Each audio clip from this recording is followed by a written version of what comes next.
دوستو، خداوند کا کلام آپ تک پہنچا ہے۔ پلیز لائک اور شیئر لازمی کیجیے۔ God bless you.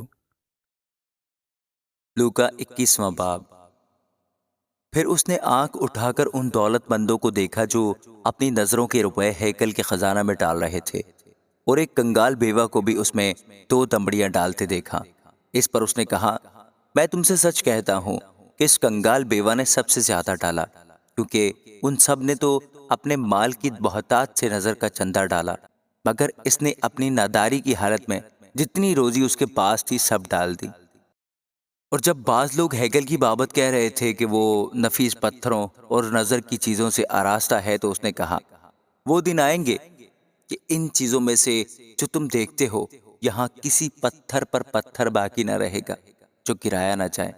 انہوں نے اس سے پوچھا کہ اے استاد، پھر یہ باتیں کب ہوں گی، اور جب وہ ہونے کو ہوں تو اس وقت کا کیا نشان ہوگا؟ اس نے کہا، خبردار، گمراہ نہ ہونا، کیونکہ بہتیرے میرے نام سے آئیں گے اور کہیں گے کہ وہ میں ہی ہوں، اور یہ بھی کہ وقت نزدیک آ پہنچا ہے۔ تم ان کے پیچھے نہ چلے جانا، اور جب لڑائیوں کی افواہیں سنو تو گھبرا نہ جانا، کیونکہ ان کا پہلے واقعہ ہونا ضرور ہے، لیکن اس وقت فوراً خاتمہ نہ ہوگا۔ پھر اس نے ان سے کہا کہ قوم پر قوم اور سلطنت پر سلطنت چڑھائی کرے گی، اور بڑے بڑے بھونچا لائیں گے، اور جا بجا کال اور مری پڑے گی، اور آسمان پر بڑی بڑی دہشت ناک باتیں اور نشانیاں ظاہر ہوں گی۔ لیکن ان سب باتوں سے پہلے وہ میرے نام کے سبب سے تمہیں پکڑیں گے اور ستائیں گے، اور عبادت خانوں کی عدالت کے حوالے کریں گے، اور قید خانوں میں ڈلوائیں گے، اور بادشاہوں اور حاکموں کے سامنے حاضر کریں گے، اور یہ تمہارا گواہی دینے کا موقع ہوگا۔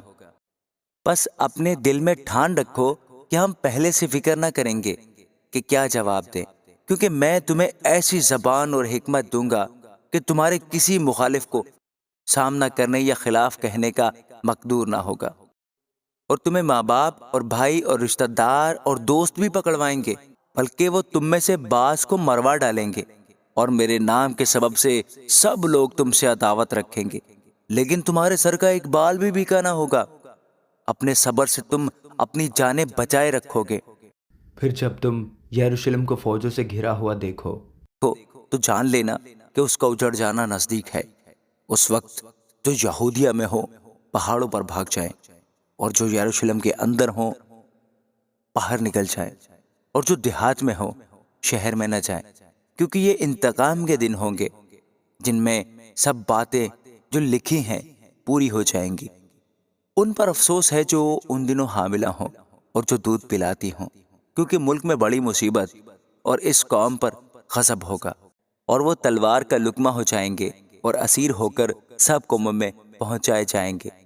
اور جب تک غیر قوموں کی میعاد پوری نہ ہو، یروشلم غیر قوموں سے پامال ہوتا رہے گا، اور سورج اور چاند اور ستاروں میں نشان ظاہر ہوں گے، اور زمین پر قوموں کو تکلیف ہوگی، کیونکہ وہ سمندر اور اس کی لہروں کے شور سے گھبرا جائیں گی، اور ڈر کے مارے، اور زمین پر آنے والی بلاؤں کی راہ دیکھتے دیکھتے لوگوں کی جان میں جان نہ رہے گی، اس لیے کہ آسمان کی قوتیں ہلائی جائیں گی۔